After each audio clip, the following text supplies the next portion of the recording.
What happens when a Chinese fighter jet flies low and armed over a U.S. Navy warship in one of the world's most politically volatile sea lanes? On April 24, 2025, a U.S. destroyer quietly entered the Taiwan Strait, but it didn't stay quiet for long. A radar ping, a shadow overhead, and a fighter jet with missiles locked in full view. This wasn't just a flyover, it was a warning, or maybe a challenge. Let's dive into what really happened in the Taiwan Strait, and why the skies over one warship may carry the future of global military power.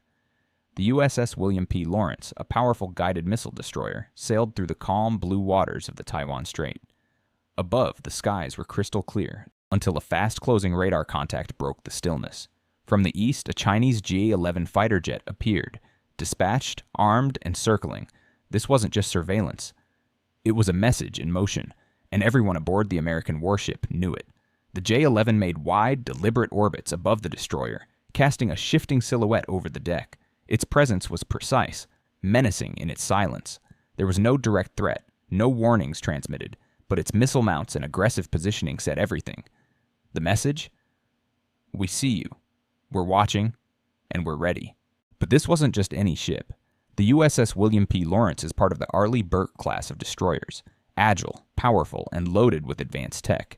At its heart is the Aegis combat system, able to track hundreds of targets, capable of intercepting missiles, aircraft, even enemy ships.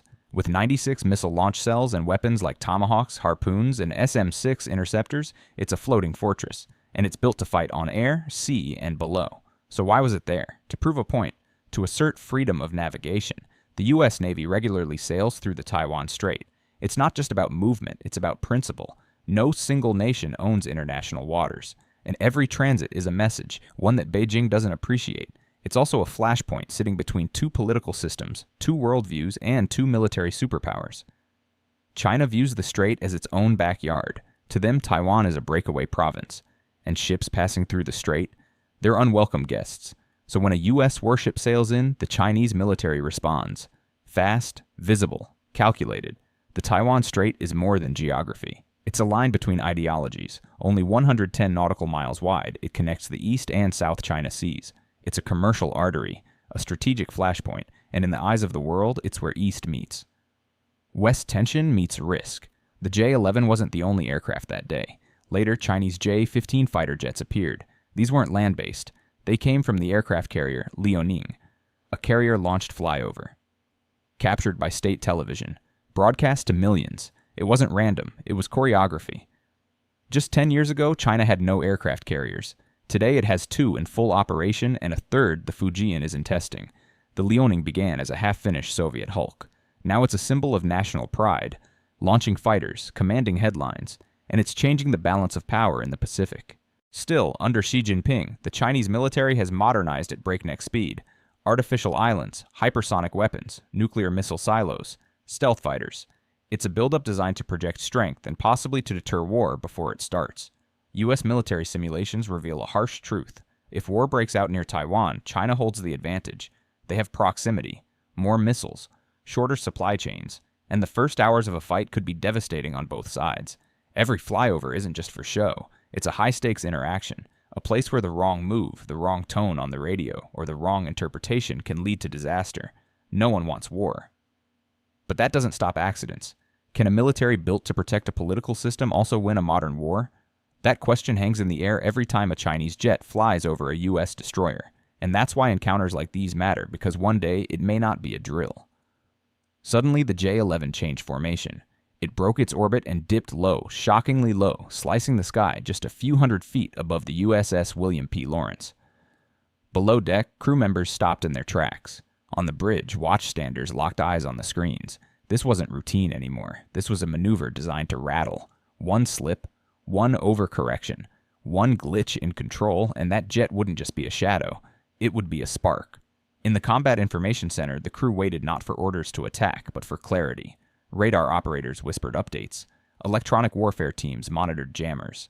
Then a quiet voice echoed through the speakers. Hold course. Maintain fire discipline.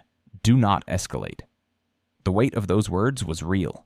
Hundreds of lives hung in balance, not from missiles, but from decisions. The destroyer wasn't just navigating water. It was navigating psychology, strategy, and restraint. The J-15s returned for one final pass.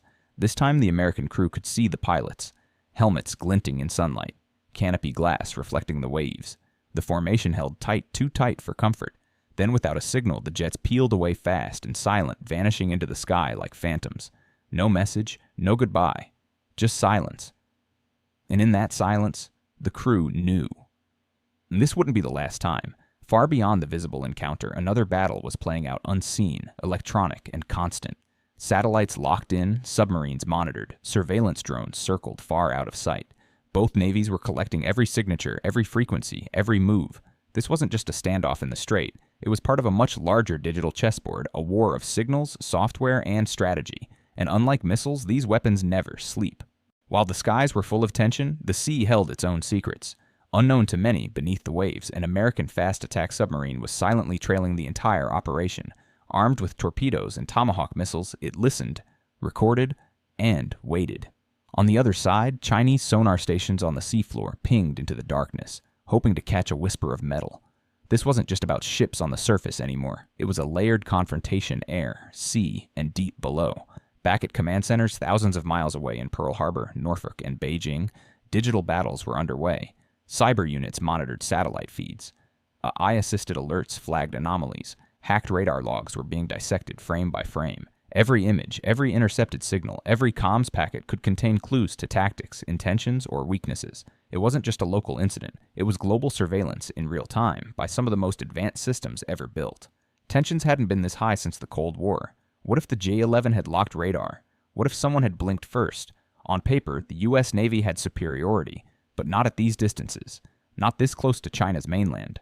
War games have simulated this scenario again and again. Some end in deterrence. Others spiral fast into missile exchanges, lost carriers, and global disruption. This wasn't fiction. It was real. And the room for error was measured in seconds.